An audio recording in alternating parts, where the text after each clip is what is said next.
Hello students. So today we will discuss about the chapter 10 NCERT का chapter 10 gravitation और in other books this is chapter number 3 like Lakhmir Singh book वगैरह जो है उनमें chapter 3 है CBSE की बुक्स में. Already we have studied about the motion और forces and laws of motion.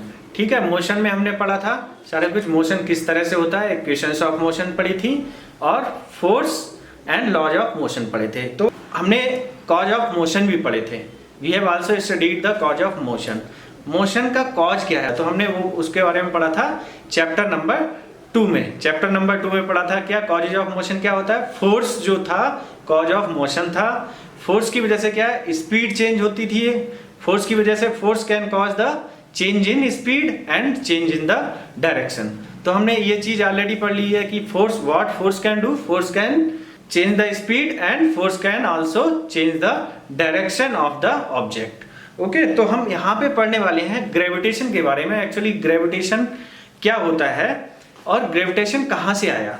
एक चीज हमें कंफर्म थी जो हमने चैप्टर 3 में ऑलरेडी डिस्कस कर रखी है कि force unbalanced force can cause the change in speed or change in direction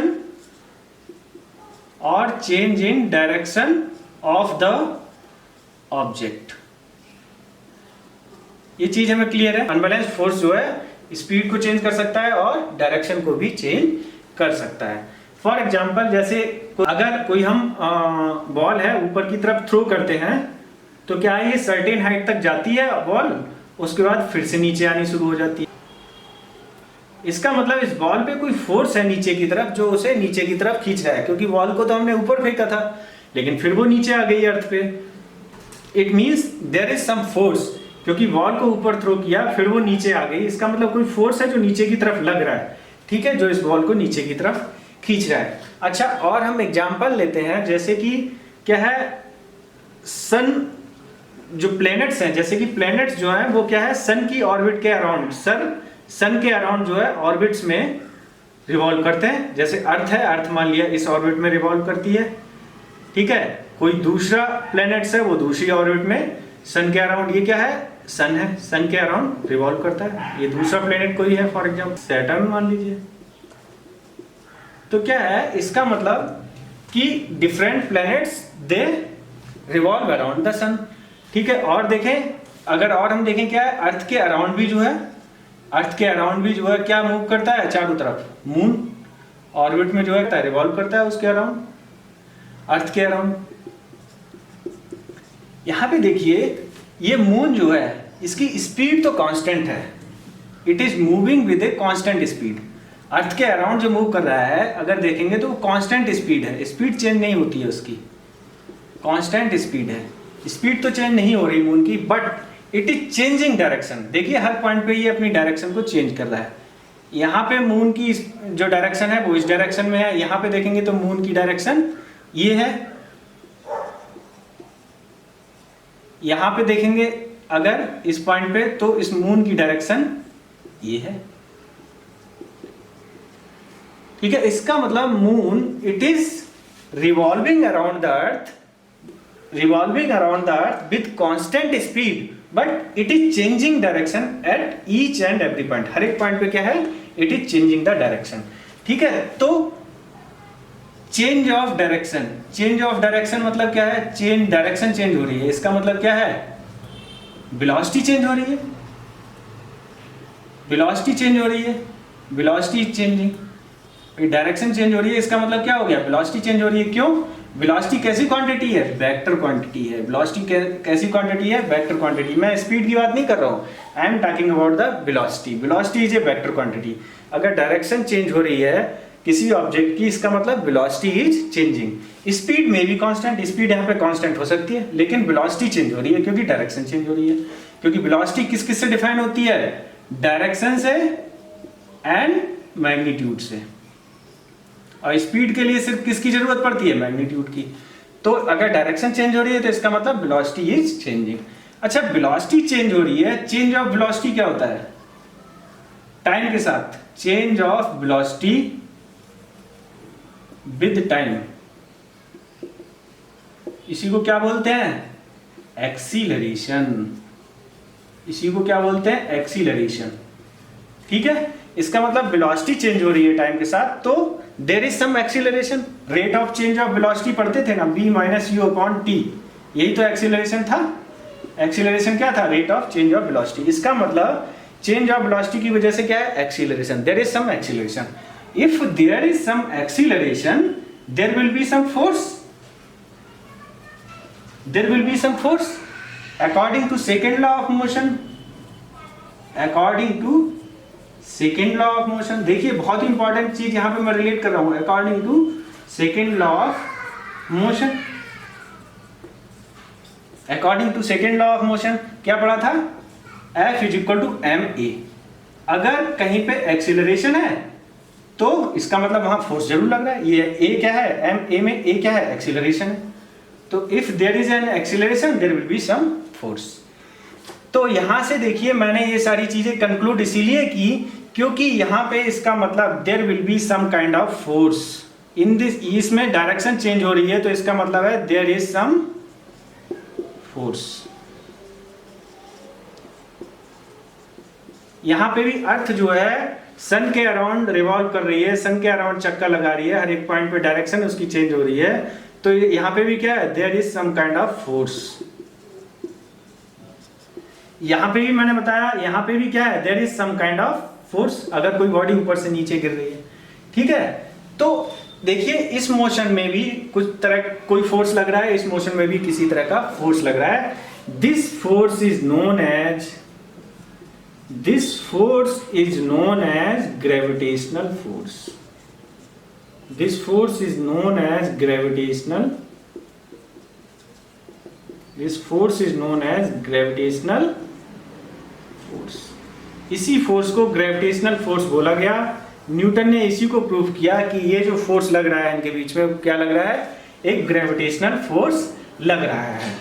okay, अच्छा हम इसको थोड़ा सा एक एग्जांपल से समझेंगे। जैसे कि मैंने आपको बताया था मोशन वाला जब चैप्टर पढ़ाया था, मोशन वाले चैप्टर में क्या पढ़ाया था कि आप एक काम करिए, एक स्ट्रिंग लीजिए और स्ट्रिंग के एक एंड को पकड़ लीजिए अपने हाथ से और दूसरे एंड पे स्ट्रिंग के एक स्टोन बांध दीजिए और उसको हॉरिजॉन्टल सर्कुलर मोशन में घुमाइएगा। मतलब जैसे का ये है, आप खड़े हुए हैं यहाँ पे, ठीक है, और एक स्ट्रिंग को आपने अपने हाथ से पकड़ा हुआ है और दूसरी स्ट्रिंग को के एंड पे स्टोन बांधा हुआ है और इसको हॉरिजॉन्टल सर्किल में आप घुमाइएगा, ये इस तरह से। ठीक है, हॉरिजॉन्टल सर्कल में आप इस तरह से इसको रिवॉल्व कर रहे हैं। ठीक है, तो होगा क्या? देखिए हर एक पॉइंट पे ये रिवॉल्व करते हैं तो क्या होता है? इस पॉइंट पे हर एक पॉइंट पे कुछ ना कुछ स्पीड है, यहाँ भी कोई स्पीड है, यहाँ भी कोई स्पीड है, यहाँ भी कोई स्पीड है, यहाँ भी कोई स्पीड है, यहाँ भी कोई स्पीड है।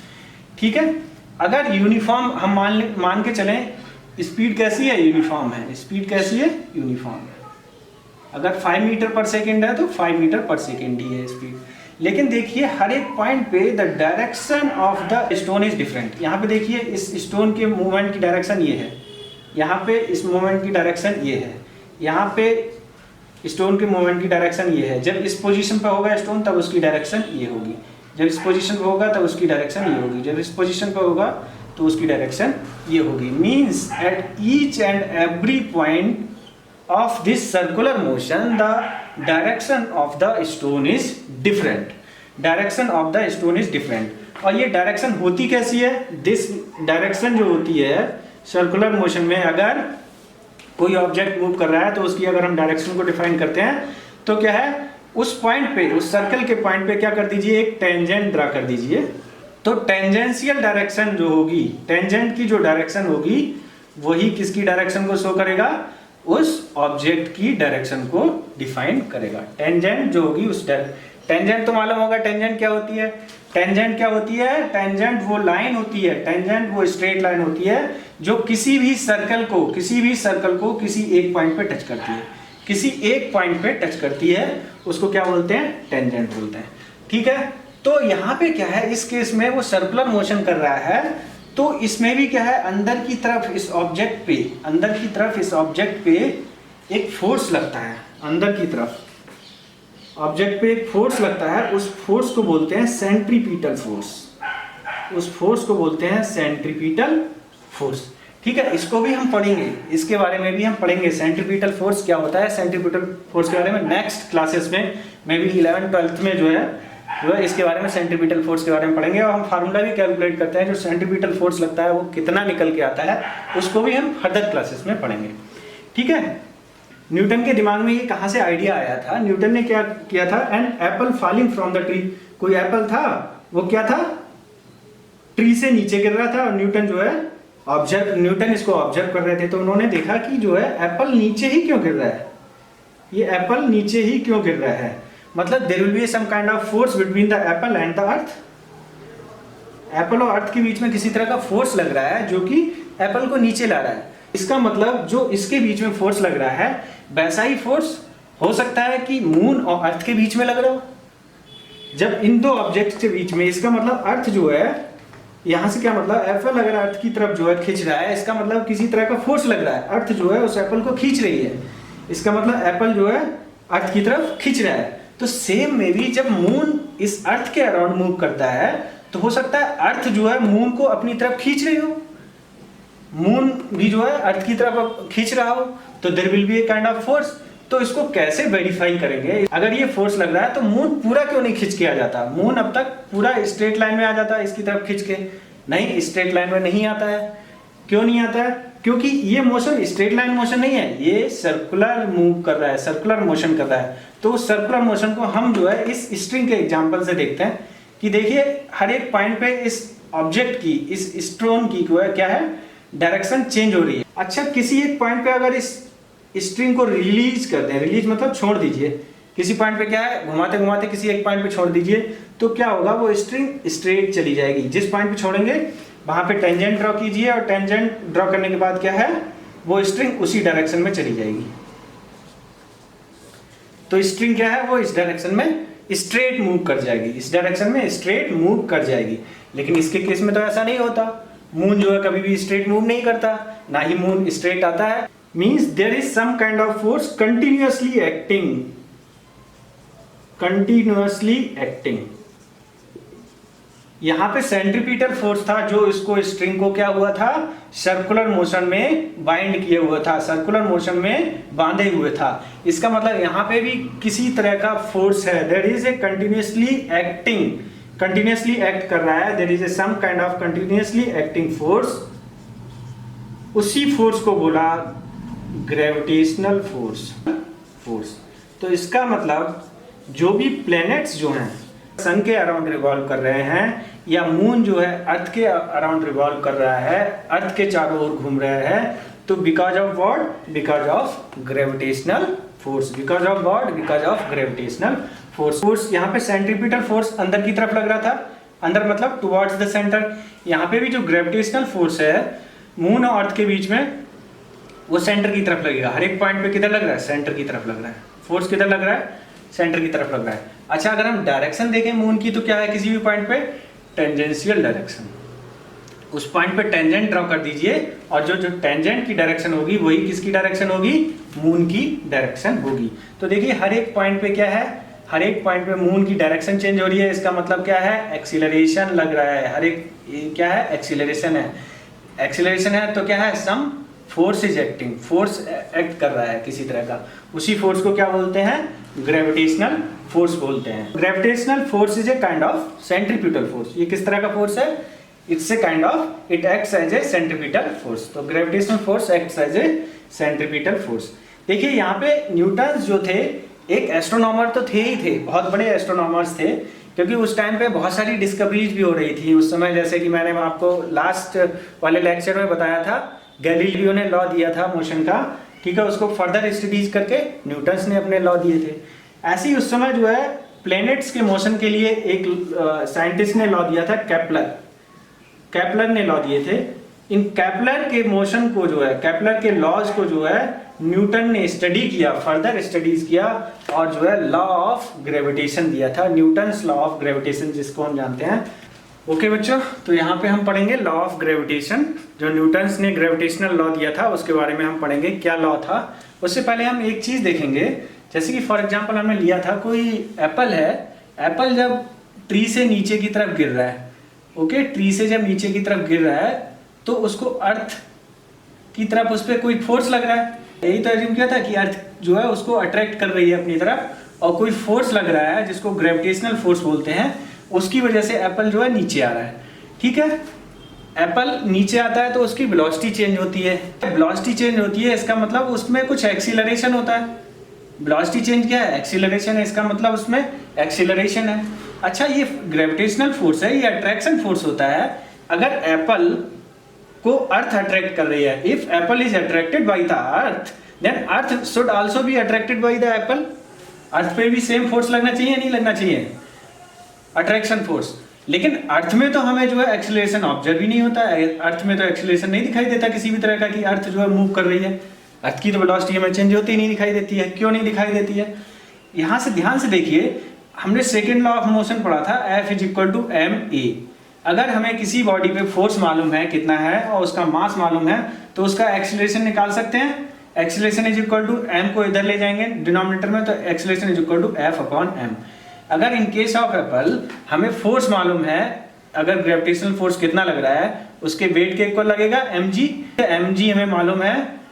एप्पल का अगर मास मालूम है तो हमें एक्सीलरेशन मालूम हो जाएगा एप्पल का, कि एप्पल कितने एक्सीलरेशन से गिर रहा है। ठीक है, m से m यहाँ से कैंसिल हो जाएगा तो एक्सीलरेशन कितना आता है? g, मतलब ग्रेविटी के इक्वल।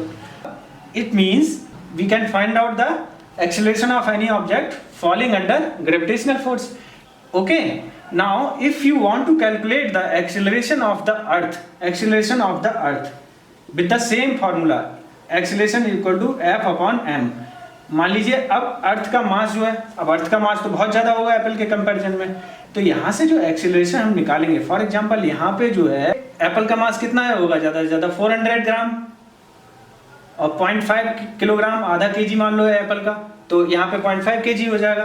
तो यहाँ से एक्सीलरेशन निकला है। लेकिन इन case of by keeping the same gravitational force, क्योंकि ग्रेविटेशनल फोर्स की वैल्यू यहाँ भी सेम होगी, यहाँ भी सेम होगी, ग्रेविटेशनल फोर्स सेम है। और अगर हम acceleration of the earth if you want to calculate तो देखेंगे, फॉर एग्जांपल मान लीजिए अगर ग्रेविटेशनल फोर्स यहाँ पे 10 न्यूटन है, इस केस में भी मान लीजिए ग्रेविटेशनल फोर्स 10 न्यूटन था, ठीक है।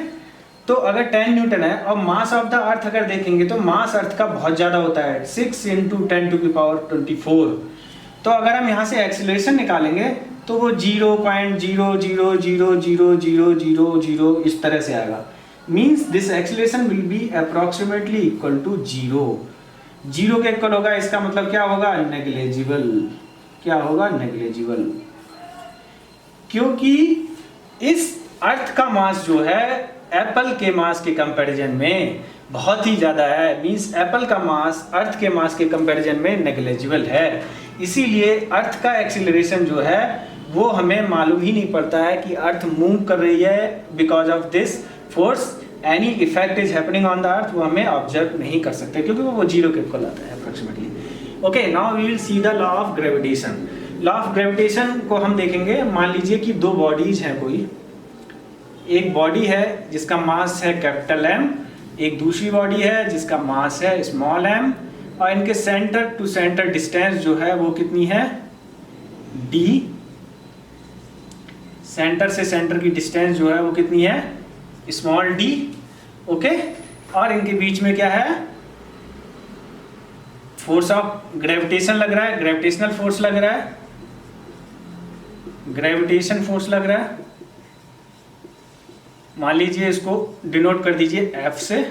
जितना इस पे लगेगा बड़ी वाली बॉडी पे, जितना ग्रेविटेशनल फोर्स लगेगा उतना ही इस पे ग्रेविटेशनल फोर्स लगेगा, ठीक है। ये अट्रैक्शन फोर्स होता है। तो ये जो फोर्स लगता है वो अलोंग द लाइन लगता है। कौन सी लाइन के अलोंग? जो कि इसके सेंटर को इसके सेंटर से मैच करती है, इस लाइन के अलोंग लगता है, ठीक है। तो ग्रेविटेशनल लॉ क्या दिया था? पहला क्या था statement? The gravitational force, the force acting between the two bodies, the gravitational force acting between the two bodies is directly proportional to the product of their masses. It is directly proportional to the product of the two masses. जो दोनों मास का product होगा उसके directly proportional होगा। मतलब F is directly proportional to m into m. एक का mass capital M है, दूसरे का मास स्मॉल एम है। इसको मान लीजिए इक्वेशन नंबर 1। सेकेंड स्टेटमेंट क्या दिया था? Second statement was the gravitational force is inversely proportional to the square of the distance between the two object. Inversely proportional to the, it is inversely proportional to the, it is inversely proportional to the square of the distance between the objects। उन दो objects के बीच में जो distance है उनके square के inversely proportional. मतलब इसको अगर मैथमेटिकली लिखना चाहेंगे तो f is inversely proportional to 1/d²। इसको इक्वेशन नंबर 2 बोल दीजिए। अब क्या करिए, यहां से इक्वेशन 1 एंड 2 कंबाइन कर दीजिए। कंबाइन कर देंगे तो f is directly proportional to m into m, numerator में m इंटू m रहेगा अपॉन d²। दोनों को क्या कर दिया? कंबाइन कर दिया, इक्वेशन 1 और इक्वेशन 2 को। यहां से देखिएगा, मैंने एक चीज बताई थी कि जब भी डायरेक्टली प्रोपोर्शनल का साइन हटाते हैं तो एक कांस्टेंट आता है। डायरेक्टली प्रोपोर्शनल का जब साइन हटाएंगे और उसको इक्वल टू साइन में चेंज करेंगे तो there will be some constant. तो यहाँ पे भी कोई कांस्टेंट आएगा, मान लीजिए उस कांस्टेंट को g बोल दीजिए। तो इक्वल टू का साइन लगा दिया, इनवर्सली प्रोपोर्शनल का साइन हटा के g कांस्टेंट आ गया, m इंटू m ये सेम ही रहेगा upon d², m into m upon d²। यही फार्मूला है, this is the law of gravitation. ये क्या है? Law of gravitation. यही है लॉ ऑफ ग्रेविटेशन, ठीक है, इसी को बोलते हैं लॉ ऑफ ग्रेविटेशन। ओके, यहां से g जो है, g को बोलते हैं constant of proportionality. Constant of proportionality, constant of proportionality बोलते हैं इसको। और यूनिवर्सल ग्रेविटेशनल कांस्टेंट, या बोलते हैं यूनिवर्सल ग्रेविटेशनल कांस्टेंट। ओके, याद रखिएगा इसको, बहुत ही इंपॉर्टेंट है, universal gravitational constant.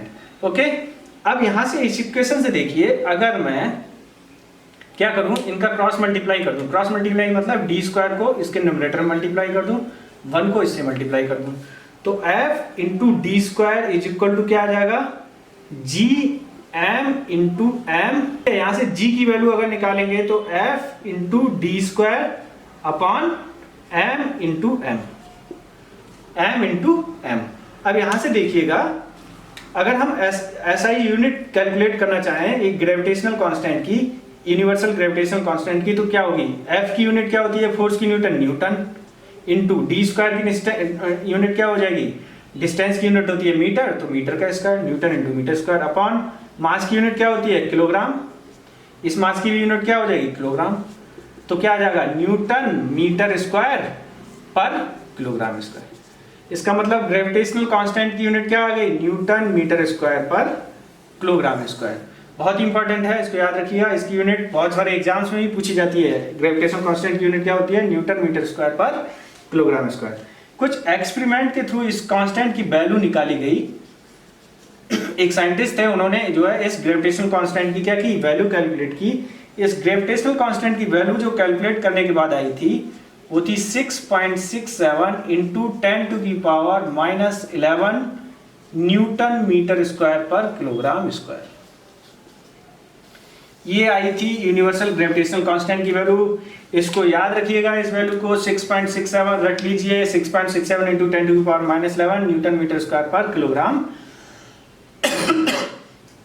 Newton metre square पर किलोग्राम स्क्वायर। बिना इस वैल्यू के न्यूमेरिकल सॉल्व नहीं होंगे। कभी कभी किसी न्यूमेरिकल्स में ये वैल्यू दे रखी होगी, कभी कभी किसी न्यूमेरिकल्स में ये वैल्यू नहीं दे रखी होगी, तो इसको याद रखिएगा। अच्छा, एक चीज देखिए, उस समय और भी बहुत सारे साइंटिस्ट थे, जैसे कि एक साइंटिस्ट थे केपलर। ये जो लॉ ऑफ ग्रेविटेशन दिए हैं, लॉ ऑफ ग्रेविटेशन जो दिया था न्यूटन ने, उससे पहले प्लैनेट्स के मोशन के बारे में एक लॉ ऑलरेडी लॉ दिया था केपलर ने। केपलर ने ऑलरेडी प्लैनेट्स के मोशन के लिए लॉ दिया था। 3 लॉ उन्होंने भी दिए थे केपलर ने, तो उनको फर्दर स्टडी किया। इवन केपलर ही बहुत बड़े साइंटिस्ट थे। तो न्यूटन ने क्या किया? न्यूटन ने केपलर के लॉ को इंप्लीमेंट किया था। न्यूटन ने केपलर्स के लॉ को इंप्लीमेंट किया था। उन्होंने उनको फर्दर स्टडी किया था और बाद में अपने लॉज दिए थे न्यूटन्स ने। ओके, न्यूटन के साथ में सबसे अच्छी चीज क्या थी? न्यूटन एक एस्ट्रोनॉमर तो थे ही थे, he was a good astronomer, he was a good astronomer. Kepler भी एक अच्छे एस्ट्रोनॉमर थे, he was also a good astronomer. But what was the very good thing with the Newton, Newton के साथ में सबसे अच्छी चीज क्या थी, वो एक बहुत अच्छे मैथमेटिशियन भी थे। न्यूटन जो थे बहुत अच्छे मैथमेटिशियन थे, बहुत अच्छे मैथमेटिशियन थे। उन्होंने जो भी लॉज दिए, चाहे वो लॉज ऑफ मोशन थे, चाहे वो लॉज ऑफ मोशन थे या लॉ ऑफ ग्रेविटेशन हुआ, उन्होंने सारे के सारे जो लॉज दिए थे with mathematics, with the application of mathematics, उन्होंने सारे फार्मूले ड्राइव किए थे, उनके सारे फार्मूले के डेरिवेशन दिए थे। देखिए यहाँ पे भी लॉ ऑफ ग्रेविटेशन जो न्यूटन ने दिया, F = gm/m/d², ये क्या है, मैथमेटिक्स का फार्मूला है, मैथमेटिक्स इसमें अप्लाई की थी। इसीलिए न्यूटन्स के जो फार्मूले थे वो आज भी अभी तक वैलिड हैं, किसी भी तरह का डेविएशन नहीं है न्यूटन्स के फार्मूलाज में।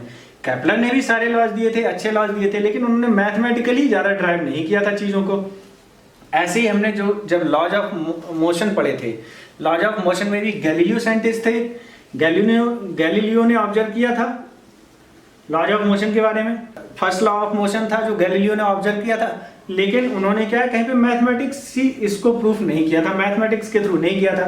बट न्यूटन ने क्या किया, उसमें मैथमेटिक्स अप्लाई किया, उनके गैलीलियो के लॉ को स्टडी किया और उसमें मैथमेटिक्स अप्लाई किया था। इवन न्यूटन इतने बड़े मैथमेटिशियन थे कि उन्हीं ने जो है एक ब्रांच ऑफ मैथमेटिक्स बनाई थी, नई ब्रांच जो है मैथमेटिक्स की उन्होंने इन्वेंट की थी। वो ब्रांच कौन सी है मैथमेटिक्स की, उसको जानते हैं कैलकुलस के नाम से, उसको कैलकुलस के नाम से जानते हैं। उस ब्रांच को किससे जानते हैं, कैलकुलस। बहुत बड़ी बुक है, आप जो है 12th में जाके जो है पूरी बुक पढ़ेंगे मैथमेटिक्स की, मैथमेटिक्स की पूरी बुक पढ़ेंगे कैलकुलस की जो होती है, ठीक है। तो ये एक नई ब्रांच जो थी वो किसने इन्वेंट की थी, न्यूटन ने ही इन्वेंट की थी।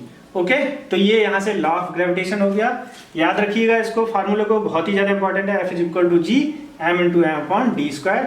इसका यूनिट क्या होती है, न्यूटन मीटर स्क्वायर पर किलोग्राम स्क्वायर। वैल्यू कितनी होती है यूनिवर्सल ग्रेविटेशन कांस्टेंट की, 6.67 × 10⁻⁻11 न्यूटन मीटर स्क्वायर पर किलोग्राम स्क्वायर। ओके, तो अब न्यूमेरिकल देखेंगे इसके बारे में एक छोटा सा। हमें बताना है calculate the force exerted by the earth on the moon. Mass of the earth given है हमको, क्या है, 6 × 10⁻24 kg। Mass of the moon दे रखा है 7.4 × 10⁻22 kg। और distance between the earth and the moon दे रखी है 3.84 × 10⁵ किलोमीटर। तो ये मान लिया अर्थ है और ये मून है। मून छोटा होगा क्योंकि उसका मास कम है। जो अर्थ है वो इसकी पावर 10, यहाँ पे 10 की पावर 24 है, यहाँ की 10 की पावर 22 है, तो इसको अप्रोक्सीमेटली इक्वल मान लें। तो मास ऑफ द अर्थ जो होता है वो 100 टाइम्स जो है किसका है, अर्थ का ज्यादा होता है। तो यहाँ पे देखें इनके बीच की डिस्टेंस सेंटर टू सेंटर, ये डिस्टेंस दे रखी है कितनी, 3.84 × 10⁵ किलोमीटर। अच्छा, इस डिस्टेंस को किस में दे रखी है, ये ऐसा यूनिट में तो नहीं है, तो किलोमीटर को किस में कन्वर्ट करेंगे, पहले मीटर में। 3.84 × 10⁵ इंटू किलोमीटर को मीटर में कन्वर्ट करेंगे तो कितने से मल्टीप्लाई करेंगे, 1000 से। 1000 को 10⁻³ भी लिख सकते हैं, ठीक है। इसका मतलब 3.484 × 10⁵ और 10⁵ पावर ऐड हो जाएंगी तो क्या इतना आ जाएगा, 10⁸ मीटर। इसका मतलब दोनों के बीच की डिस्टेंस कितनी है, 3.84 × 10⁸ मीटर। अब हम यहाँ से अप्लाई करेंगे, फोर्स हमें कैलकुलेट करना है कि अर्थ जो है कितना फोर्स लगा रही है। जितना फोर्स अर्थ इस पे लगा रही है, जितने फोर्स से ये पुल कर रही है अर्थ इसको, सेम फोर्स से मून भी इसको पुल कर रहा होगा, राइट। मून भी तो पुल करेगा क्योंकि ये अट्रैक्टिव फोर्स है, दोनों की तरफ लग रहे होंगे। अट्रैक्टिव फोर्स है ये। ग्रेविटेशनल फोर्स कैसा होता है, अट्रैक्टिव फोर्स होता है। F = gm/m/d²। g की वैल्यू यहाँ पे पुट करिए, g की वैल्यू कितनी बताई थी, 6 देखिए यहाँ पे g की वैल्यू की जरूरत पड़ेगी, 6.67 × 10⁻⁻11 इंटू कैपिटल M की वैल्यू 6 × 10⁻24, स्मॉल m की वैल्यू कितनी है, 7.4 × 10⁻22 अपॉन कितना, d², 3.84 × 10⁸ का होल स्क्वायर, ठीक है। इसको सॉल्व करेंगे, कंप्लीट सॉल्व तो सॉल्व करने में टाइम लगेगा, तो मैं क्या करूंगा, इसकी पावर को पहले सॉल्व कर लूंगा। 24 प्लस 22 कितना हो गया 46। अब 46 में से 11 जाएंगे, कितने बचे 6 माइनस 1 5, 4 माइनस 1 3, 35 हो गया। तो 6.67 इंटू 6, इनको ऐसे ही लिख लो, इंटू 7.4 इंटू 10 टू की पावर 35 अपॉन 3.84 इंटू 3.84 स्क्वायर करेंगे तो 3.84 को 2 टाइम्स लिखेंगे, इंटू 10 टू की पावर 8 का होल स्क्वायर हो जाएगा। 10 टू की पावर 8 का होल स्क्वायर कितना होता है 10 टू की पावर 16, 10 टू की पावर 16। ओके, अब देखिए यहाँ से इसको ऐसे ही रहने दीजिए, 6.67 इंटू 7.4 इंटू 6 अपॉन 3.84 इंटू 3.84। अब 35 में से 16 जाएंगे, कितना बचेगा 10 टू की पावर 19। कितना बचता है 10 टू की पावर 19। अगर इसको सॉल्व करेंगे तो इसकी वैल्यू आती है 2.02 इंटू 10 टू की पावर 20। 19 तो यहाँ पे आ गया, इसको सॉल्व करेंगे तो और 10 टू की पावर 1 और बढ़ जाएगी, तो यहाँ से वैल्यू आती है इसकी फोर्स की F is equal to 2.02 into 10 to की पावर और 20 न्यूटन। कितना फोर्स लग रहा है, कितने फोर्स से अर्थ जो है मून को अट्रैक्ट कर रही है, 2.02 इंटू 10 टू की पावर 20 न्यूटन। ठीक है, कितना बड़ा फोर्स है, इस फोर्स को हम एज्यूम भी नहीं कर सकते, ये इतना बड़ा फोर्स है। 10 की पावर 20 फोर्स 10 की पावर 20 में है, मतलब इसके आगे 2.0 के 20 जीरो जाएंगे, तब उतना न्यूटन फोर्स लग रहा है इस मून पे, इस मून पर अर्थ की तरफ। तभी तो यही मोशन तो जो है, यही फोर्स तो जो है इसको क्या करता है, इसको सर्कुलर ऑर्बिट में रिवॉल्व किए रहता है और इसकी डायरेक्शन चेंज कर रहा है। यही फोर्स जो है वो क्या है, इसके एक्सीलरेशन प्रोवाइड कर रहा है इसमें। यही फोर्स जो है इसकी वेलोसिटी को चेंज कर रहा है। कौन सा फोर्स, ये centripetal force, it acts as a centripetal force या ग्रेविटेशनल फोर्स। ये ग्रेविटेशनल फोर्स ही क्या कर रहा है, इसको इसकी ऑर्बिट में रिवॉल्व करा रहा है। तो यहां से ये चीज क्लियर हो गई, ये ग्रेविटेशनल फोर्स यहां से कैलकुलेट कर लिया हमने। देखिए यहां से अगर सेम चीज अगर हम देखें तो जैसे ही अर्थ जो है इतना फोर्स लगा रही है इस पे, इतने फोर्स से अट्रैक्ट कर रही है मून को, सेम मून भी इसको अट्रैक्ट कर रहा है अर्थ को। अच्छा, इसका कोई एग्जांपल बताएंगे कि मून जो है अट्रैक्ट कर रहा हो अर्थ को, कैसे मालूम पड़ेगा। मून भी अर्थ को अट्रैक्ट कर रहा है। जैसे टाइड्स वगैरह सुना है, टाइड्स आते हैं समुद्र में, ज्वार भाटा जिसको बोलते हैं, बहुत बड़ी हिलोरें ऊपर उठती हैं, लहरें जो है पानी की बहुत बहुत हाइट तक ऊपर उठ जाता है। पता है किसकी वजह से, because of this attraction by the moon, because of the gravitational force, because of the gravitational force applied by the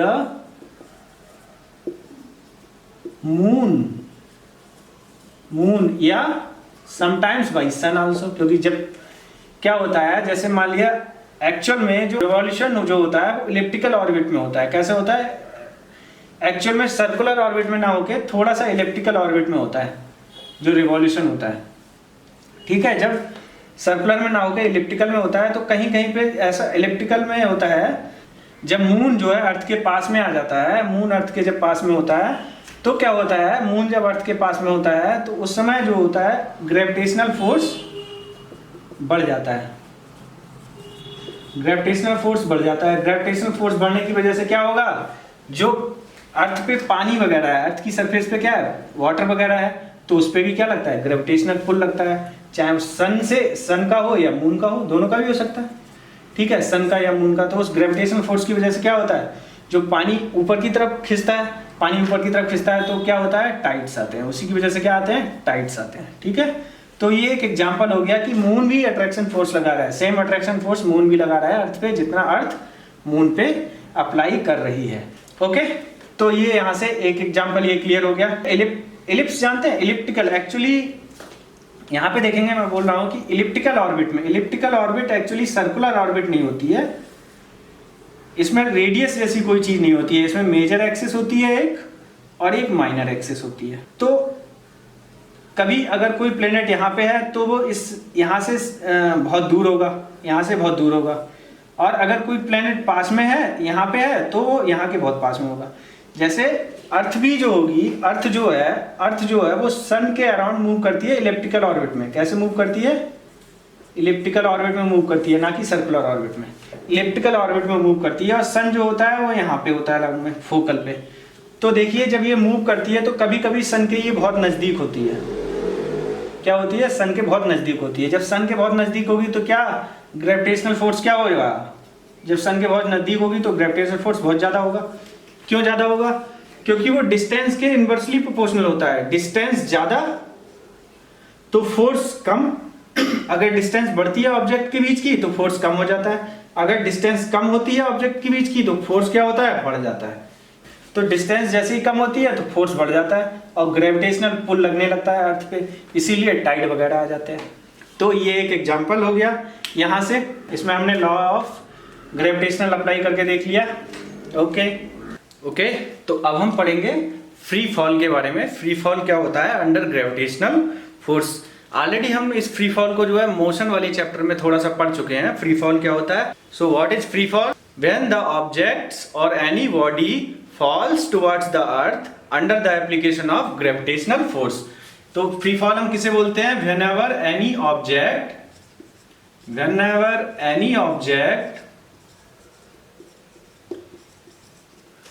falls towards the earth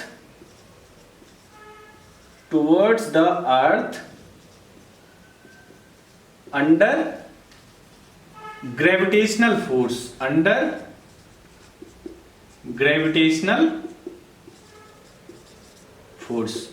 so this is known as free fall. For example कोई ball है, उसको क्या करो? ऊपर की तरफ throw करो। फिर उसके बाद में क्या है, जब वो बॉल ऊपर थ्रो करने के बाद में एक पॉइंट पे रीच हो जाती है, और क्या है, फिर वो नीचे की तरफ आना शुरू हो जाती है। यहां से मान लिया बॉल को थ्रो किया है, या ऐसे भी बोल सकते हैं फर्स्ट फ्लोर से, फ्रॉम द फर्स्ट फ्लोर यहां से जो है कोई बॉल को ड्रॉप कर दो। फर्स्ट फ्लोर में आप खड़े हुए हैं, फर्स्ट फ्लोर से इस बॉल को ड्रॉप कर दो। फर्स्ट फ्लोर से जब आप बॉल को ड्रॉप कर रहे हैं तो ये बॉल जो है क्या है? किसकी तरफ? अर्थ की तरफ। ये क्या है? अर्थ सरफेस है। अर्थ की तरफ जो है क्या कर रही है? मूव कर रही है, फॉल करती है under the force of gravitational force. अब ये अर्थ है और ये क्या है? बॉल है। इसका मास मान लिया क्या है? m। And just consider the distance between the centre of the earth. Centre of the अर्थ अगर देखेंगे तो ये कुछ ऐसा होगा, बहुत बड़ा स्फीयर बने, उसका सेंटर यहां कहीं मान लो। तो डिस्टेंस जो है, ये वाली डिस्टेंस जो है वो कितनी है? मान लिया d, स्मॉल d। ओके, ये मान लिया रफली जो है सेंटर ऑफ द अर्थ है। जस्ट रिप्रेजेंटेशन के लिए हम लोग कंसीडर कर लेते हैं। तो क्या है? It is a case of free fall of the ball.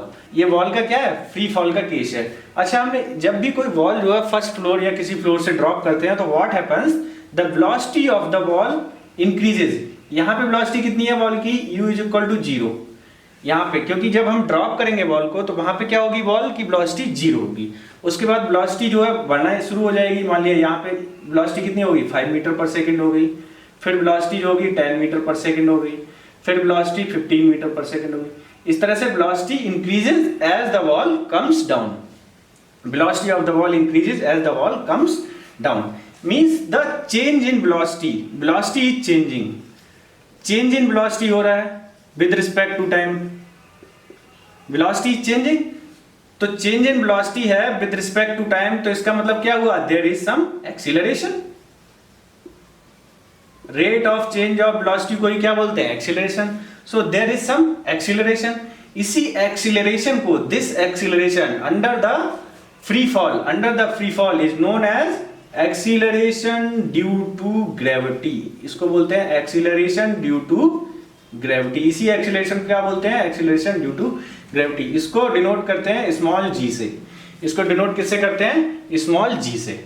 Okay, तो ये मालूम पड़ गया। अंडर फ्री फॉल जो है एक्सीलरेशन कितना होता है? अंडर फ्री फॉल जो होता है एक्सीलरेशन स्मॉल g होता है। तो ठीक है, इस पे एक्सीलरेशन, कितने एक्सीलरेशन से ये बॉल नीचे आएगी? स्मॉल g मीटर पर सेकेंड स्क्वायर। इसका एक्सीलरेशन का भी क्या होता है यूनिट? मीटर पर सेकेंड स्क्वायर, g मीटर पर second square.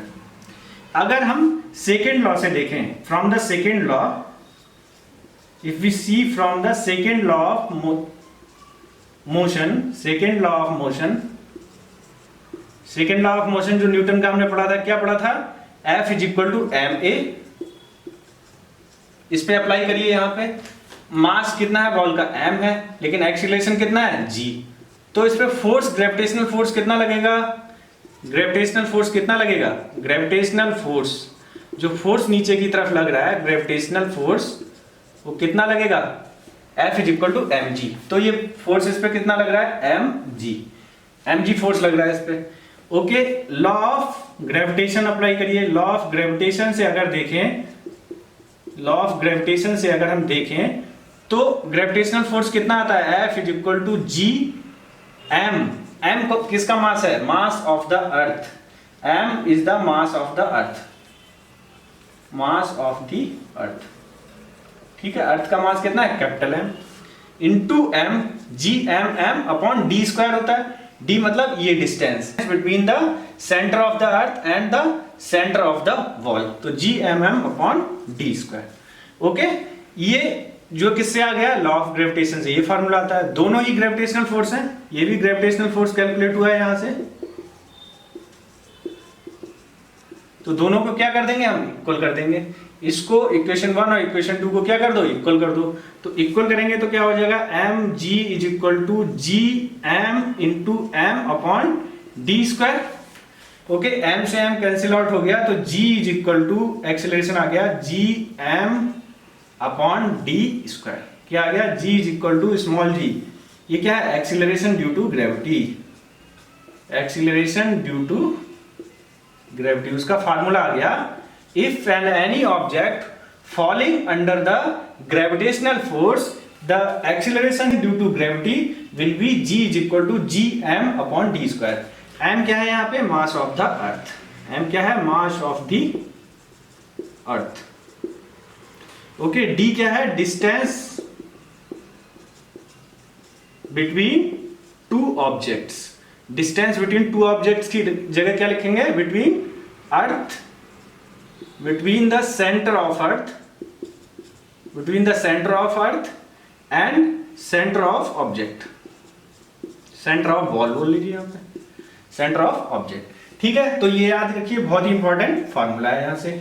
Small g is equal to capital g into m upon D square. तो एक्सीलरेशन ड्यू टू ग्रेविटी, हम कोई भी ऑब्जेक्ट अगर under the influence of gravity fall कर रहा है तो हम इस फार्मूले से किसी का एक्सीलरेशन कैलकुलेट कर सकते हैं। ओके, ये ऑब्जेक्ट तो कुछ डिस्टेंस पे है, ये डिस्टेंस कुछ भी हो सकती है। अगर कोई इफ एनी ऑब्जेक्ट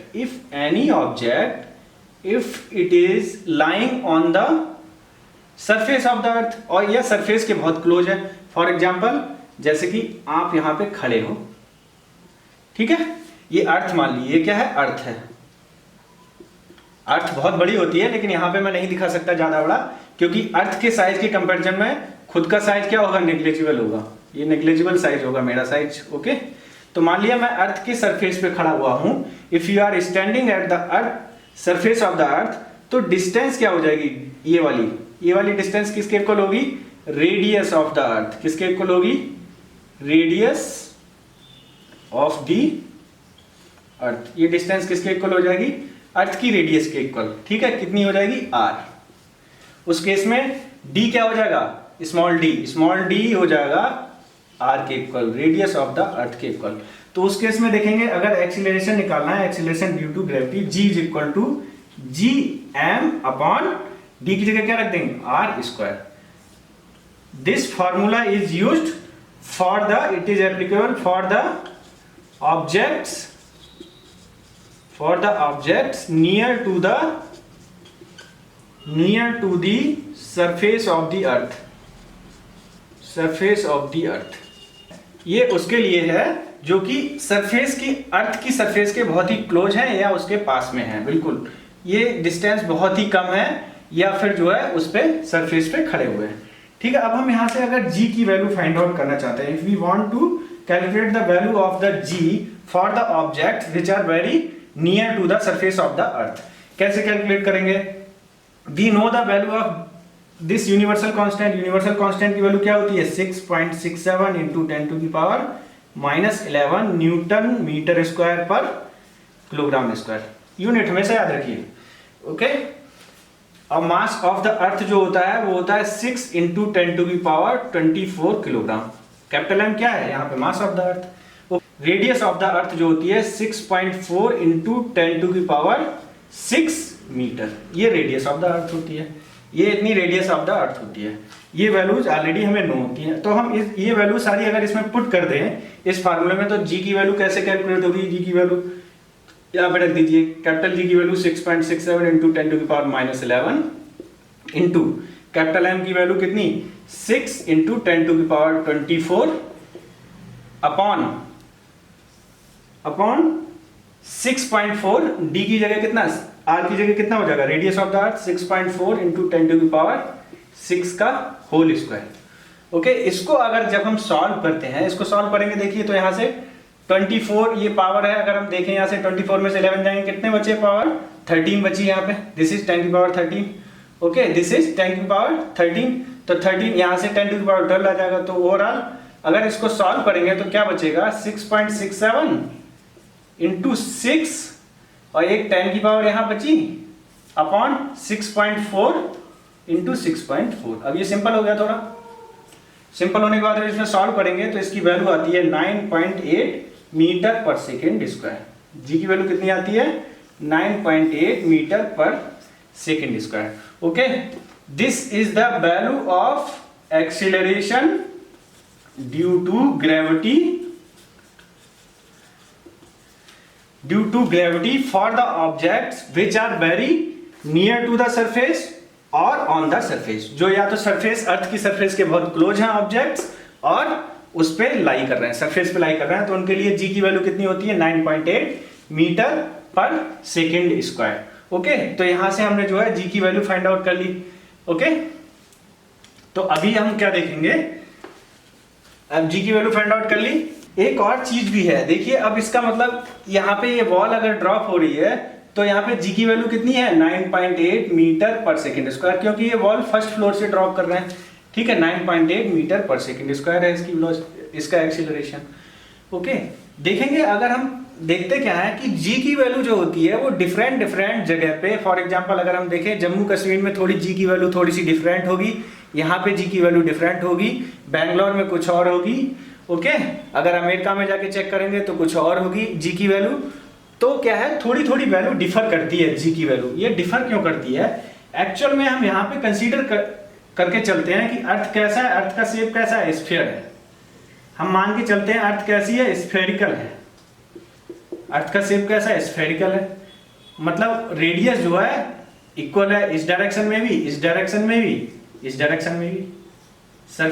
स्फीयर की रेडियस क्या होती है? इक्वल होती है। स्फीयर क्या होता है? गोला होता है। बट एक्चुअल में अर्थ जो है स्फेरिकल ना होके, गोल ना होके, थोड़ी सी पोल्स की तरफ जो है दबी हुई है, पोल्स की तरफ दबी हुई है, ऐसी है कुछ। अगर ग्लोब खरीदेंगे, अगर ग्लोब खरीद के लाएंगे तो वो उसमें ये अंतर डिफरेंस नजर आता है। ठीक है, सरफेस ये स्फेरिकल ना होके थोड़ी सी कैसी है, यहाँ पे पोल्स क्या है? ये पोल होते हैं, ये नॉर्थ पोल हो गया और एक साउथ पोल हो गया अर्थ का। तो ये पोल्स पे थोड़ी सी दबी हुई होती है। मतलब ये वाली जो डिस्टेंस है, अगर इसको R1 बोल दो और ये वाली डिस्टेंस जो है इसको R2 बोल दो, तो R1 जो होती है वो R2 से कम होती है। मतलब ये यहाँ पे अगर खड़े हो गए तो अर्थ के सेंटर के ज्यादा नजदीक हो गए, अगर यहाँ पे खड़े हो तो अर्थ के सेंटर से थोड़ा दूर हो गए कंपैरेटिवली। इसका मतलब क्या है? अगर हम सेम फार्मूला अप्लाई करें, कौन सा वाला फार्मूला? ये वाला, gm/r²। तो यहां से जब आप नॉर्थ पोल पे खड़े हैं तो r की वैल्यू अगर देखेंगे तो gm/r1²। क्या हो जाएगी? gm/r1²। अगर आप इक्वेटर पे खड़े हैं, फॉर एग्जांपल ये इक्वेटर है जो अर्थ के सेंटर से पास होती है बीच से, इसको क्या बोलते हैं? इक्वेटर बोलते हैं। अगर if you are standing on the equator तो g की वैल्यू अगर हम कैलकुलेट करेंगे तो क्या आएगी? gm/r2²। gm/r2²। यहां पे देखिए r1 जो है वो क्या है? कम है, r2 जो है ज्यादा है। अगर r2 की वैल्यू ज्यादा है तो r2² की वैल्यू और ज्यादा होगी, और r2² से जब gm को डिवाइड करेंगे, ज्यादा वाली बड़ी वाली वैल्यू से जब इसको डिवाइड करेंगे, क्योंकि gm यहाँ पे भी सेम है, gm यहाँ पे भी सेम है, तो ज्यादा वाली वैल्यू से अगर इसको डिवाइड करेंगे तो ओवरऑल जो वैल्यू आएगी निकल के वो कम आएगी। और यहाँ पे r1 कम है, r1 छोटी है, ये रेडियस कम है, तो r1 स्क्वायर भी कम होगी इसके r2 स्क्वायर के कंपैरिजन में। तो यहाँ पे अगर कम वाली वैल्यू से डिवाइड करेंगे gm को, तो जो g की वैल्यू निकल के आएगी वो ज्यादा आएगी, स्मॉल g की वैल्यू ज्यादा आएगी। मतलब पोल्स पे जो है एक्सीलरेशन ड्यू टू ग्रेविटी जो होगा यहाँ पे वो ज्यादा होगा, और इक्वेटर पे एक्सीलरेशन ड्यू टू ग्रेविटी क्या होगा, कम होगा कंपेरेटिवली। ठीक है, बहुत ज्यादा डिफरेंस नहीं होता है बट कम होता है। मान लिया यहाँ पे 9.8 है तो ये हो सकता है यहाँ पे 9.4 या 9.6 हो, इस तरह का डिफरेंस होता है। तो ये समझ में आ गया किस वजह से जो है तरह से चेंज होती है। अर्थ के सरफेस पे पोल्स पे ज्यादा होती है और इक्वेटर्स पे इसकी वैल्यू कम होती है बिकॉज ऑफ दिस रेडियस, क्योंकि यहाँ पे रेडियस ज्यादा होती है, यहाँ पे रेडियस कम होती है। जितना डिस्टेंस पास में होगा उतना ही जो है फोर्स क्या लग रहा होगा, ग्रेविटेशनल फोर्स स्ट्रांग होगा। डिस्टेंस बढ़ोगे तो ग्रेविटेशनल फोर्स कैसा होता जाएगा, डिस्टेंस बढ़ेगी तो ग्रेविटेशनल फोर्स कम हो जाएगा। मतलब एक्सीलरेशन ज्यादा होगा जब रेडियस कम हो, जब डिस्टेंस कम हो, और जब रेडियस ज्यादा हो जाएगी या डिस्टेंस ज्यादा हो जाएगी तो क्या होगा, तो एक्सीलरेशन जो होगा कम हो जाएगा। ओके, तो ये क्लियर हो गया। अच्छा देखें हम इक्वेशंस ऑफ मोशन, जो free fall, under free fall हमने जो है इक्वेशंस ऑफ मोशन पढ़ी थी। मोशन वाले चैप्टर में हमने पढ़ा था, इक्वेशंस ऑफ मोशन पढ़ी थी। क्या थी? First equation of b is equal to u plus a t, second equation of motion s is equal to u t plus half a t square, third equation of motion v square is equal to u square plus 2as। ये पढ़ी थी तीन equation of motion. ये कब valid होती हैं equations of motion? Under uniform acceleration. ये कब वैलिड होती हैं equations of motion? Under uniform acceleration, मतलब एक्सीलरेशन जो यूनिफॉर्म लग रहा हो। देखिए यहाँ पे भी यूनिफॉर्म मतलब उसकी वैल्यू कांस्टेंट हो। यहाँ पे भी g की वैल्यू कैसी है? कांस्टेंट 9.8 मीटर पर सेकंड स्क्वायर कांस्टेंट है g की वैल्यू, मतलब कैसी है? यूनिफॉर्म। g की वैल्यू कैसी है? यूनिफॉर्म। तो इक्वेशंस ऑफ मोशन वैलिड होंगी। These equations of motion are valid. ठीक है, ये सारी इक्वेशंस ऑफ मोशन वैलिड है यहाँ पे।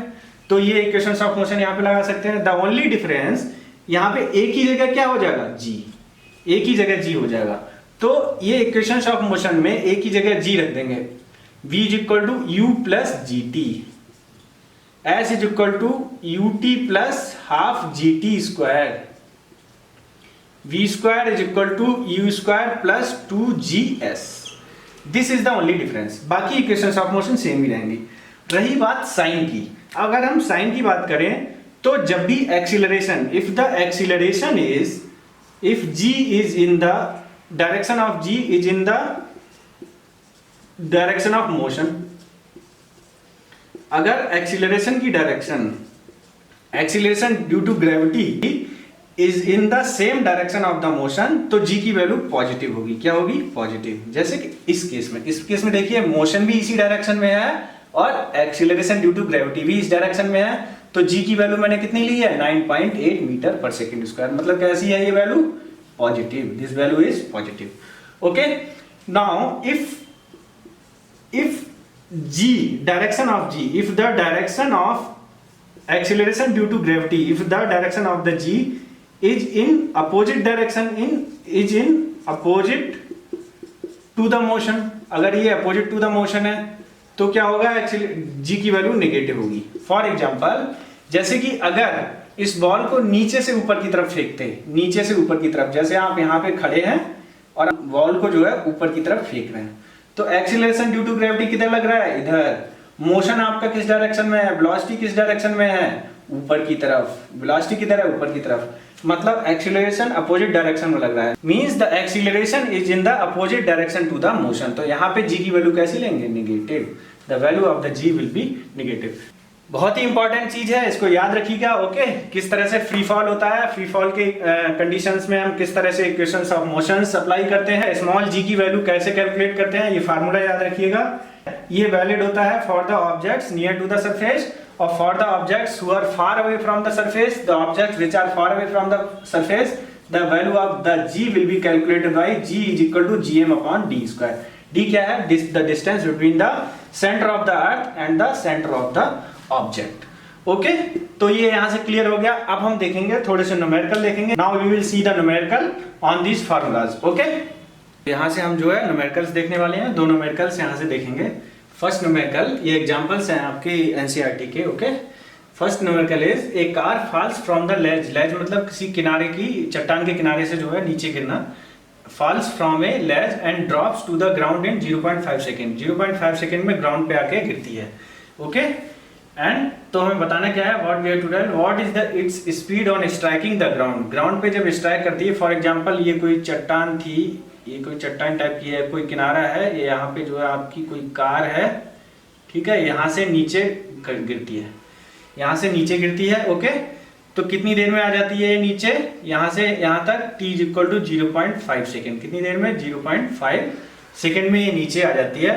तो we have to tell what is its speed on striking the ground. जब ये ग्राउंड पे गिरेगी, यहाँ पे आके जब गिरती है, तो इसकी स्पीड क्या होगी। So what will be the speed, क्या स्पीड होगी, हम कैसे कैलकुलेट करेंगे। इनिशियल वेलोसिटी सबसे पहले देखेंगे, what will be the initial velocity of the car. जब वो यहाँ से गिरने वाली थी तो यहाँ पे कितनी होगी वेलोसिटी, 0 मीटर पर सेकेंड। कितनी होगी, 0 से ही स्टार्ट करेगी ना, फ्री फॉल हो रहा है, 0 मीटर पर second. Time is given, time is कितना है, 0.5 सेकेंड में रीच कर जाएगी ये ग्राउंड को, 0.5 सेकेंड। ओके, फ्री फॉल है, it's a case of free fall. तो फ्री फॉल के केस में क्या लगता है, acceleration due to gravity. Acceleration due to gravity,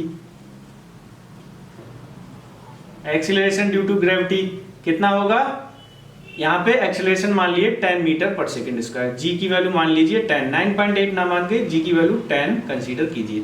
तो g is equal to 10 metre पर सेकेंड स्क्वायर। ओके, तो अब देखिए यहाँ पे ये क्या है, यूनिफॉर्म एक्सीलरेशन का केस है। It is a case of uniform acceleration. तो in case of uniform acceleration we apply the equations of motion. Equations of motion में कौन सी इक्वेशन ऑफ मोशन लगाएंगे हम, हमें v की वैल्यू कैलकुलेट करनी है। v मतलब जो यहाँ पे वेलोसिटी होगी, final velocity, we have to calculate. तो फाइनल वेलोसिटी कैलकुलेट करने के लिए अगर फर्स्ट इक्वेशन ऑफ मोशन लगा दीजिए, u हमें मालूम है, t मालूम है, एक्सीलरेशन भी मालूम है। एक्सीलरेशन क्या होगा, एक्सीलरेशन की डायरेक्शन कैसी होगी, पॉजिटिव, क्योंकि मोशन भी डाउनवर्ड हो रहा है और एक्सीलरेशन भी डाउनवर्ड लग रहा है। तो g की वैल्यू हम कैसे लेंगे, पॉजिटिव। तो b is equal to u plus a into t. a की जगह g, u की वैल्यू कितनी है, 0, u is 0, a is 10 metre पर second square and time is 0.5, t की जगह 0.5। तो ये 0 हो गया, 10 इंटू 0.5 कितना आ गया, 5 मीटर पर सेकेंड। वेलोसिटी जो है ग्राउंड पे पहुंचने पे, जब ग्राउंड पे वो स्ट्राइक करेगी कार, तो उसकी वेलोसिटी कितनी होगी, 5 मीटर पर सेकेंड। सेकेंड क्वेश्चन बताना है, what is it's average speed during 0.5 second. Average speed कैसे निकालते हैं, 0.5 सेकेंड के दौरान एवरेज स्पीड होती है कैसे, initial velocity, initial velocity plus final velocity upon 2। ठीक है, तो इनिशियल वेलोसिटी यहाँ पे 0 थी, फाइनल वेलोसिटी यहाँ पे 5 मीटर पर सेकेंड हो गई। तो यहाँ से ये निकाल देंगे, initial velocity 0 plus 5, final velocity 5/2, 5/2 आ गई। 5/2 मीन्स 2.5 मीटर पर सेकेंड। इसका मतलब एवरेज स्पीड जो आ गई, एवरेज स्पीड, इसको एवरेज स्पीड बोलेंगे, कितनी है, 2.5 मीटर पर सेकेंड। ये हो गया। थर्ड में, how high is the ledge from the ground.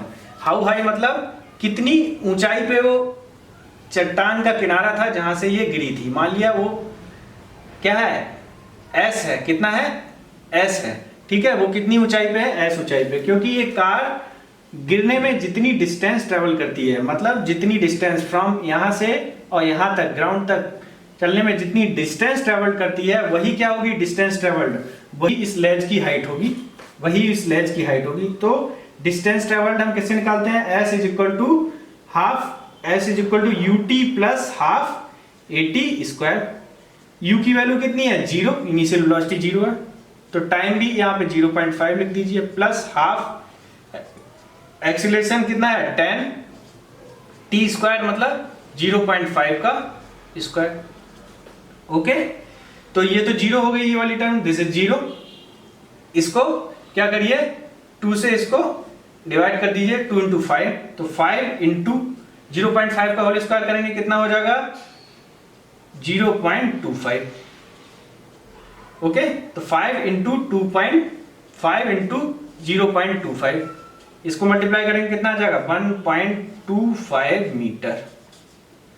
इसका मतलब जो distance travelled by the car from the ledge to the ground, from the ledge to the ground, यहां से यहां तक, from the ledge to the ground is 1.25 metre. इसका मतलब height of the ledge is 1.25 metre. यही क्या है, height of the ledge है, height of the ledge is 1.25 metre. तो ये question, now this question is clear, we'll go to the next question. An object is thrown vertically upwards and rises to a height of 10 metre. एक object है, मान लिया object कोई भी है, object ball मान लीजिए, बॉल है और आपने ऊपर की तरफ थ्रो की है ये बॉल, ठीक है, आपने क्या किया ऊपर की तरफ थ्रो किया, यहां से यहां पे से थ्रो किया बॉल को और ये यहां तक पहुंच गई। It rises up to a height of 10 metre, मतलब यहां से यहां तक की हाइट कितनी है 10 मीटर। ये कितनी हाइट तक जाती है, देखिए डायग्राम बनाएंगे तो बहुत इजी लगती है फिजिक्स में चीजें, so always have it to make a diagram. Diagram से बहुत इजी लगती है चीजें, ठीक है, और अंडरस्टैंडिंग भी अच्छी रहती है, क्लियर होते हैं कि बेसिक कॉन्सेप्ट क्लियर होते हैं एक्चुअली कैसे हम फिजिक्स अप्लाई कर रहे हैं। तो न्यूमेरिकल्स में डायग्राम बनाने की जरूर कोशिश करिए। ओके, तो ये कितनी हाइट पे पहुंच जा रही है 10 मीटर हाइट पे। Calculate the velocity with which the object was thrown. तो किस वेलोसिटी से, मतलब इनिशियल वेलोसिटी से, इनिशियल वेलोसिटी से क्या है उसकी वो हमें बतानी है। The velocity with which the object was thrown upwards, ऊपर की डायरेक्शन में किस वेलोसिटी से इसको फेंका गया, मान लिया ये वेलोसिटी u है, तो हमें u कैलकुलेट करनी है। अच्छा, यहाँ पे जाके मैक्सिमम हाइट पे जाके क्या हो जाएगी वेलोसिटी उसकी 0 हो जाएगी, क्योंकि मैक्सिमम हाइट वाला पॉइंट वो पॉइंट होता है जहां पे वेलोसिटी क्या हो जाती है 0 हो जाती है। फिर उसके बाद जो है बॉल फिर से वापस आना शुरू कर देती है यहाँ से। Now we have to calculate the initial velocity of the object. देखिए हमें मालूम क्या है, हाइट मालूम है। हाइट मतलब क्या है, distance travelled by the ball. Distance travelled by the ball मालूम है कितनी 10 metre. Distance travelled by the ball is 10 metre and final velocity मालूम है v is equal to 0 metre पर सेकेंड। फाइनल वेलोसिटी यहाँ पे कितनी हो जा रही है 0 मीटर पर सेकेंड। अब u निकालना है, u हमें कैलकुलेट करना है। तो कौन सी इक्वेशन ऑफ मोशन अगर हम यहाँ पे लगाएंगे, और हमें यहाँ पे एक्सीलरेशन मालूम है। Now we know the acceleration also. Acceleration इस बॉल पे कितना लग रहा है, जैसे फॉर एग्जांपल यहाँ पे एक्सीलरेशन कितना लग रहा है g, किधर की तरफ लग रहा है डाउनवर्ड, किधर लग रहा है डाउनवर्ड। लेकिन मोशन किधर है अपवर्ड, मोशन अपवर्ड है, मतलब मोशन की डायरेक्शन अपवर्ड है, मोशन अपवर्ड है और एक्सीलरेशन डाउनवर्ड है। Acceleration due to gravity, acceleration due to gravity किधर है डाउनवर्ड है, ठीक है। तो यहाँ पे g की वैल्यू कैसी लेंगे, एक्सीलरेशन की वैल्यू, g की वैल्यू होती है 9.8 मीटर पर सेकेंड स्क्वायर। तो यहाँ पे एक्सीलरेशन की वैल्यू को क्या लेंगे माइनस, निगेटिव लेंगे। Acceleration is equal to minus 9.8 metre पर सेकेंड स्क्वायर। तो यहाँ पे इक्वेशन ऑफ मोशन कौन सी लगाएंगे, u कैलकुलेट करने के लिए v square is equal to u square plus 2as, third equation of motion.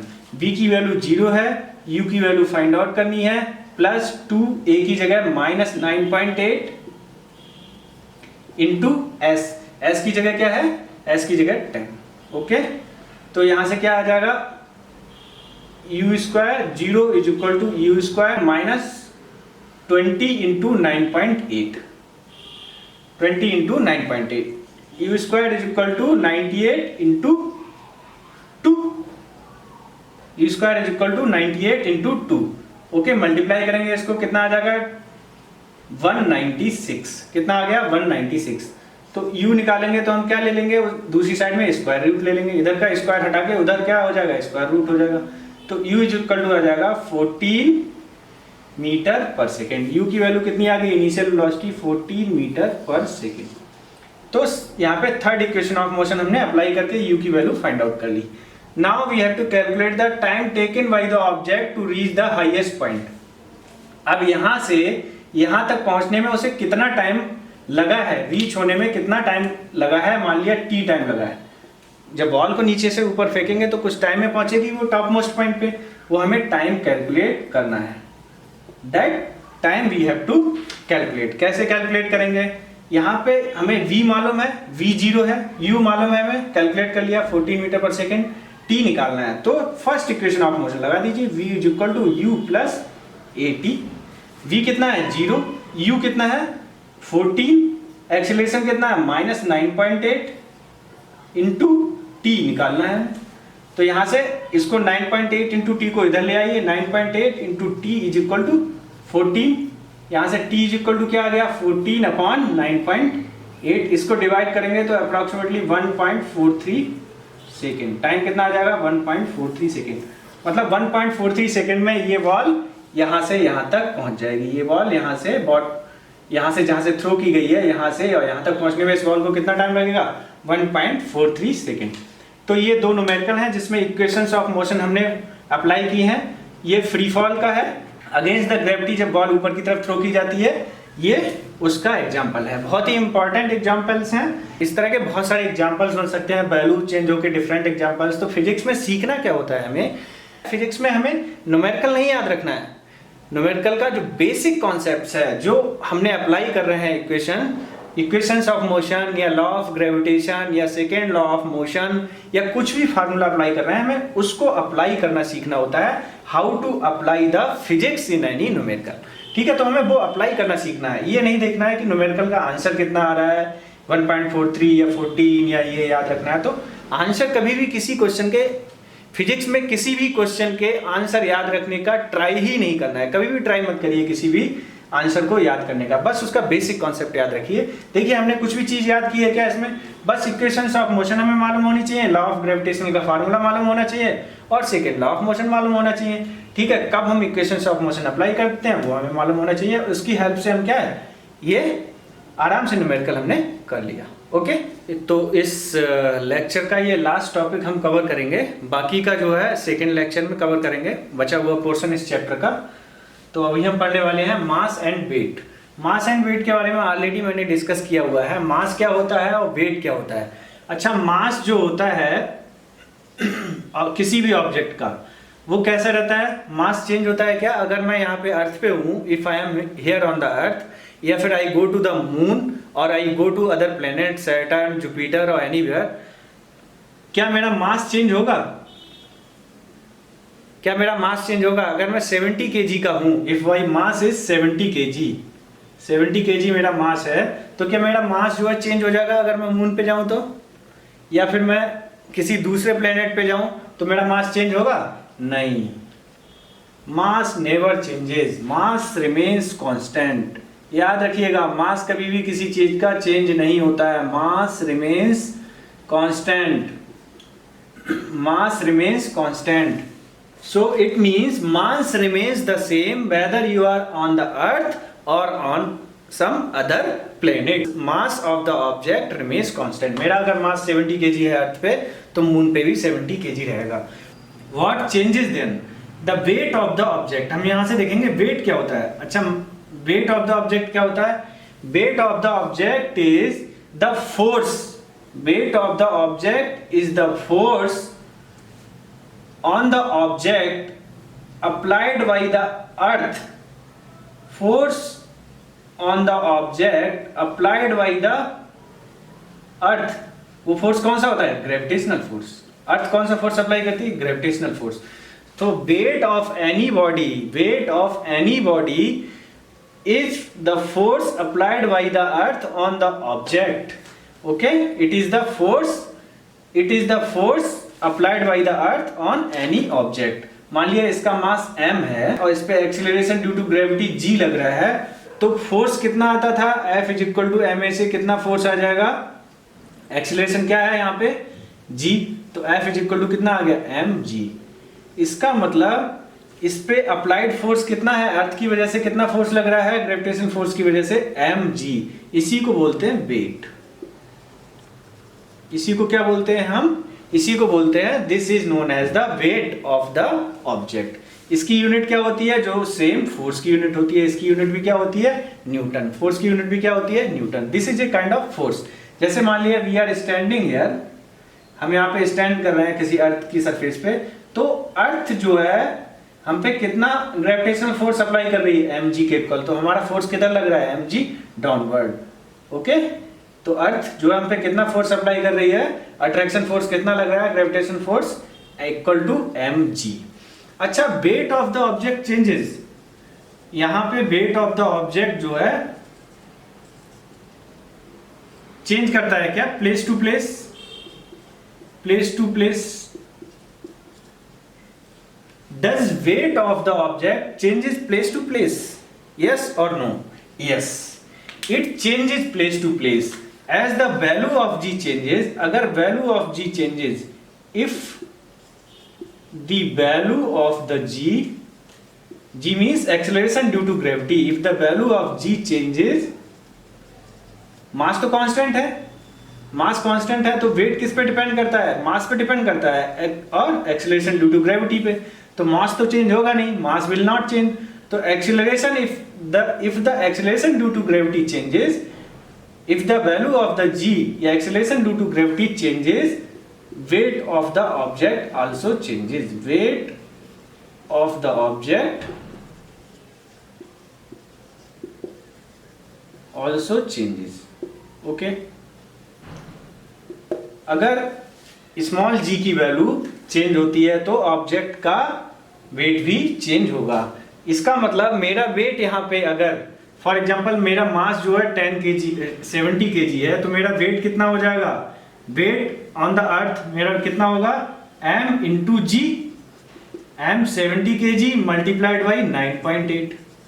Okay, तो यहां से देखेंगे 98 इंटू 7 कितना हो जाएगा मेरा वेट, 7 8 56, 5 7 9 63 5 68, 686 न्यूटन। कितना आ जाएगा, 686 न्यूटन। मेरा वेट कितना है, weight, my weight on the earth is 686 newton. Okay, अगर मैं मून पे जाता हूं, if I go to the moon, if I go to the moon, तो मेरा वेट कितना होगा, तो मेरा वेट कितना होगा, मास तो रिमेन सेम, वहां पे होगा m। मान लिया वहां पे एक्सीलरेशन ड्यू टू ग्रेविटी कितना है, g डैश है, यहाँ पे g होता है, यहाँ वहां पे मान लिया एक्सीलरेशन ड्यू टू ग्रेविटी कितना है, g डैश है। ठीक है, तो मास तो वही रहेगा into g dash. Actually moon पे जो एक्सीलरेशन होता है, मून पे एक्सीलरेशन है वो अर्थ के एक्सीलरेशन का 1/6 होता है। मतलब अगर अर्थ पे जो एक्सीलरेशन है उसका 1/6 कर दें तो मून पे एक्सीलरेशन आ जाता है। मतलब मून पे जो एक्सीलरेशन है, acceleration due to gravity, acceleration due to gravity on the moon is 1/6 times the acceleration due to gravity on the earth. Okay, तो एक्सीलरेशन ड्यू टू ग्रेविटी जो अर्थ पे होता है उसका 1/6 टाइम्स होता है मून पे। तो यहाँ पे एक्सीलरेशन कितना होगा, g/6। इसको याद रखिए, ये क्वेश्चन भी पूछा जाता है, what is the acceleration due to gravity on the moon, it is 1/6 of the acceleration due to gravity at the earth. Okay, तो यहाँ पे देखिए अगर मैं अप्लाई करूँ तो 70 इंटू 9.8 अपॉन 6, ये क्या हो जाएगा 9.8 अपॉन 6। तो देखिए यहाँ से 686 डिवाइडेड बाई 6, यहाँ से 70 इंटू 9.8 कितना था, 686 डिवाइडेड बाई 6। 6 कम 6, 6 कम 6, 2 बचा, 6 चौक 24। ओके, 2 बचा, 6 दिया 18। तो कितना आएगा लगभग में weight, my weight in on the moon, मेरा मून पे जो वेट आएगा, मून पे जो वेट आएगा वो कितना होगा 114.3 न्यूटन। अप्रोक्सीमेटली कितना होगा 114.3 न्यूटन। देखिए weight at the moon is 1/6 of the weight on the earth, weight on the earth. अच्छा, इस फार्मूले को अगर मैं ड्राइव करने के लिए बोलूं तो ड्राइव कर सकते हैं क्या, how you will verify the acceleration due to gravity at the moon is g/6 और 1/6 ऑफ द ग्रेविटी। सिंपल, जो हमने फार्मूला लॉ ऑफ ग्रेविटेशन से जो फार्मूला पढ़ा था acceleration due to gravity calculate करने का, if the body is lying on the surface of the earth, क्या था, g = gm अपॉन r²। अगर हमें मून पे कैलकुलेट करनी है ग्रेविटी तो मान लिए वो कितनी है, g डैश है, g डैश है, इसको कैलकुलेट करना है, इसको कैलकुलेट करना है। Okay, from here if you want to calculate the acceleration due to gravity at the moon, देखिए यूनिवर्सल ग्रेविटेशनल कांस्टेंट है, उसकी वैल्यू तो हर जगह सेम रहेगी, that's why it is called universal gravitational constant. इसकी वैल्यू तो 6.67 into 10 to the power -11 newton metre square पर किलोग्राम स्क्वायर, इसकी वैल्यू तो सेम ही रहेगी, वो वैल्यू रख दीजिए यहाँ पे। Okay, mass of the moon होता है 6.36 into 10 to the power 22। 6.36 mass of the moon जो होता है, मून पे हम ग्रेविटी कैलकुलेट कर रहे हैं, तो मास भी कहाँ का रखेंगे, मून का रखेंगे। मास ऑफ द मून होता है 6.36 into 10 to the power 22 kg। Okay, upon r square, r होता है 1 रेडियस ऑफ द मून जो होती है, रेडियस ऑफ द मून जो होती है वो कितनी होती है 1.74 into 10 to the power 6 metre, इसका स्क्वायर कर दीजिए। अगर इसको सॉल्व करेंगे तो इसकी वैल्यू जो आएगी, if you solve this you will get the value of this g dash की वैल्यू जो आएगी 1.633 कुछ आती है मीटर पर सेकंड स्क्वायर। ये जो एक्सीलरेशन है वो देखेंगे लॉन्ग में 9.8/6 के इक्वल है, 9.8/6 के इक्वल है, मतलब g/6। 9.8/6 क्या होता है, g dash is equal to कितना, 9.8 क्या है, g। 9.8 किसकी वैल्यू है, g/6। तो acceleration due to gravity at moon it is 1/6 of the acceleration due to gravity at the earth. Okay, तो यहां से क्लियर हो गया। ये आपके लिए होमवर्क है, इसको सॉल्व करके देखिएगा। बुक में आपकी डिफरेंट तरीका दे रखा है इसको निकालने का, मैंने यहाँ पे आपको डिफरेंट तरीका बताया है, इससे सॉल्व करके देखिएगा, सेम वैल्यू आएगी, आपको सेम वैल्यू मिलेगी। This is homework for you. Okay, तो यहां से हमने एग्जाम्पल भी देख लिया। तो यहां से क्या क्लियर हुआ, mass of the object remains constant, it is irrelevant to the place. चाहे आप मून पे हैं, चाहे अर्थ पे हैं, चाहे किसी जुपिटर पे हैं, सैटर्न पे हैं, the mass will remain the same, but weight of any object changes place to place. तो ये यहां से इंपॉर्टेंट चीजें हैं। तो वेट एंड मास यहां से क्लियर हो गया। इस लेक्चर को हम यही क्लोज करते हैं। सेकेंड लेक्चर में हम जो है पढ़ने वाले हैं फ्लूइड्स के बारे में। फ्लूइड्स के बारे में पढ़ेंगे, क्या क्या पढ़ेंगे फ्लूइड्स के बारे में, हम पढ़ेंगे यहाँ पे आर्किमिडीज प्रिंसिपल, मैंने बताया था बहुत ही बड़े साइंटिस्ट थे आर्किमिडीज, उनके बारे में हम पढ़ेंगे, आर्किमिडीज प्रिंसिपल पढ़ने वाले हैं। बायोन्सी फोर्स क्या होता है, बायोन्सी थ्रस्ट के बारे में पढ़ने वाले हैं, थ्रस्ट फोर्स कैसे होते हैं, और यहाँ पे हम पढ़ेंगे प्रेशर इन द फ्लूइड्स में जो है प्रेशर कैसे लगता है। जैसे कि डैम वगैरह होते हैं, वो क्या होते हैं, प्रेशर की वजह से डैम कभी टूट जाता है, सुना है, डैम ब्रेक हो गया, तो इसका मतलब जो फ्लूइड है वो प्रेशर एग्जर्ट करता है। तो हम प्रेशर इन द फ्लूइड्स भी पढ़ने वाले हैं। एंड नेक्स्ट लेक्चर में बहुत सारे न्यूमेरिकल्स भी हम कवर करने वाले हैं। तो यहाँ का लेक्चर जो है बच्चों हम यहीं पे खत्म करते हैं। आई थिंक ये आपके लिए बहुत यूजफुल रहा होगा, बहुत ही अच्छा चैप्टर है, बहुत ही मोटिवेशनल चैप्टर है, क्योंकि यहाँ पे जो डिस्कवरीज हुई हैं इस चैप्टर में, ये बहुत बड़ी डिस्कवरीज थी अपने टाइम की। If you face any difficulty in this chapter at any place, in any numerical में या एक्सरसाइज में, एग्जाम्पल में, कहीं भी आपको डिफिकल्टी फेस होती है, just let me know, comment करिए। ओके, और इस वीडियो को लाइक और सब्सक्राइब जरूर करिएगा, ज्यादा से ज्यादा अपने फ्रेंड्स के साथ शेयर कीजिए। ओके, थैंक यू बच्चों।